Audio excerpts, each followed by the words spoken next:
नमस्कार मंडळी. मी आज आपल्यासोबत सावजी मटण या विषयावर बोलणार आहे.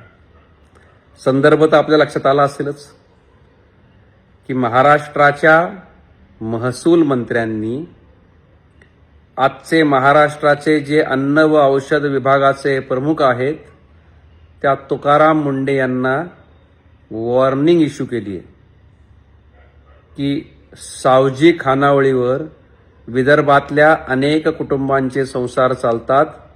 आपल्या विधानामुळं त्या सावजी खानावळीच्या व्यवसायावर आणि एकूणातील अशा कुटुंबांच्या उपजीविकेवर परिणाम होईल असे कुठली विधानं करू नका, अशा आशयाची ही वॉर्निंग आहे.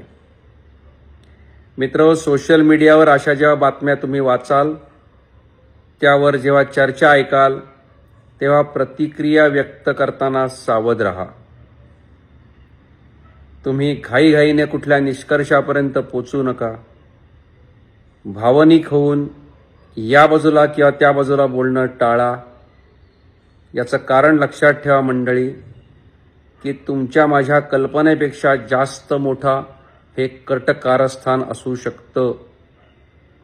मित्रहो, तुकाराम मुंडे हे महाराष्ट्राचं नाक आहे. ती महाराष्ट्राची आशा आहे. केंद्रीय लोकसेवा आयोग म्हणजे UPSC जेव्हा 50 वर्ष परीक्षा घेते, तेव्हा कधीतरी तुकाराम मुंडे सारखा IAS जन्माला येतो.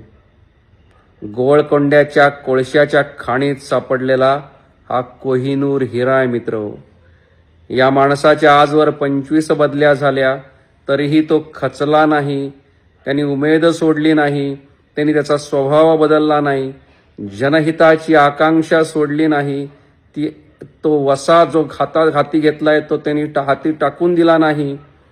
असा व्यक्ती जेव्हा FDA कमिशनर म्हणून आला, तेव्हा महाराष्ट्राने काय पाहिलं की वर्षानुवर्ष आम्ही जन्माला आल्यापासून जे दूध पितो, जे पनीर खातो, वाण्याच्या दुकानामधनं जे धान्य खरेदी करतो, हॉटेलामध्ये मी जे जेवण जेवतो, त्या जेवणामध्ये कित्येक वेळा अर्ध अन्न आणि अर्ध विष पचवलं जातंय की काय. म्हणजे आम्हाला इतक्या वर्षानंतर उपरती झाली किंवा इतक्या वर्षानंतर आम्हाला कोणीतरी याची जाणीव करून दिली की अरे आम्ही जगत कसे होतो इतके दिवस.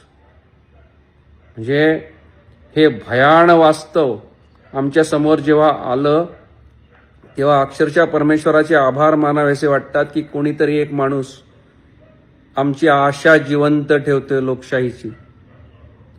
आणि मला आश्चर्य वाटलं की तुकाराम मुंडे यांचा एक कार्यक्रम होता अमरावतीमध्ये. त्या कार्यक्रमामध्ये प्रकट मुलाखती दरम्यान तुकाराम मुंडे यांना कोणीतरी विचारलं, तेव्हा त्यांच्या स्वतःच्या जेवणाच्या हॅबिटबद्दल बोलताना ते म्हणाले की मी जास्त तेलकट आणि जास्त तिखट खात नाही. आणि या सावजी जेवणामध्ये एवढं तेल आणि एवढं तिखट असतं की मी 8 दिवस आजारी पडेन. ते 8 दिवस आजारी पडतील ना, तुम्हाला काय एवढं टेन्शन झालं. मला काय म्हणायचं, संगीत मानापमान कुठेही लागू करायचं का हो. मी सर्वांना सुचवीन महाराष्ट्रातल्या, तुमची अस्मिता, तुमचा मान सन्मान हे सगळ्या गोष्टी बाजूला ठेवा.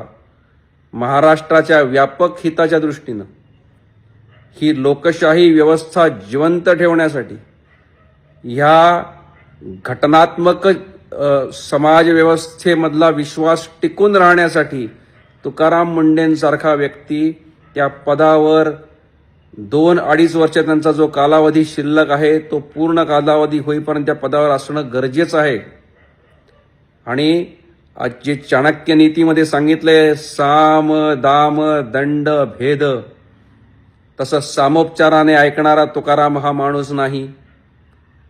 दाम नीतीप्रमाणे विकत घेऊ शकेल असाही हा तुकाराम व्यक्ती नाही. दंड नीती म्हणजे महाराष्ट्राच्या महसूल मंत्र्यांनी वॉर्निंग दिली आहे, ही दंडनीती झाली.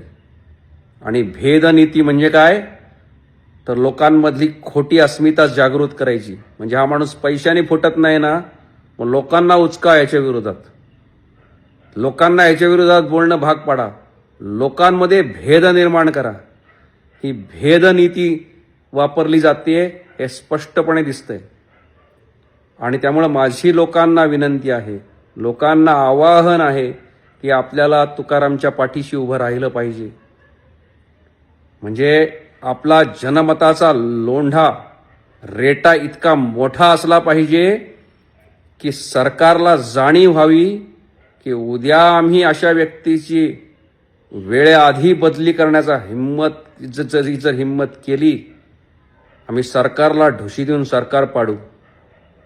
आणि ती भीती प्रत्येक राजकीय नेत्याच्या, त्यांना भरीस पाडणाऱ्या प्रत्येक व्यावसायिकाच्या, अवैध धंद्यामध्ये गुंतलेल्या लोकांच्या मनामध्ये राहिली पाहिजे.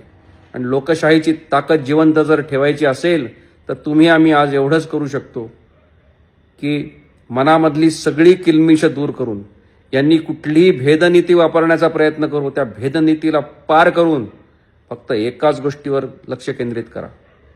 लढतोय तो, संघर्ष तो करतोय, त्याला फक्त तुमची साथ हवी आहे. आणि ती साथ देताना मनामध्ये कुठलाही किंतु परंतु भाव ठेवू नका. आणि मी तुकारामलाही हे सुचवीन की महाराष्ट्र तुझ्या पाठीशी आहे. तू जे काही काम करतेस ते फार महान आहे आणि तू त्या पदावर आहेस आणि तू हे कठोर निर्णय घेतोयस. म्हणून आज आमचा लोकशाहीवरचा, घटनात्मक प्रक्रियेवरचा विश्वास टिकून आहे. आम्ही आभार तर मानतोच आणि महाराष्ट्राच्या जनतेच्या वतीनं तुला आश्वासने देतो, असल्या कुठल्याही टिनपाट भेदनीतीला महाराष्ट्राची जनता अजिबात भीक घालणार नाही.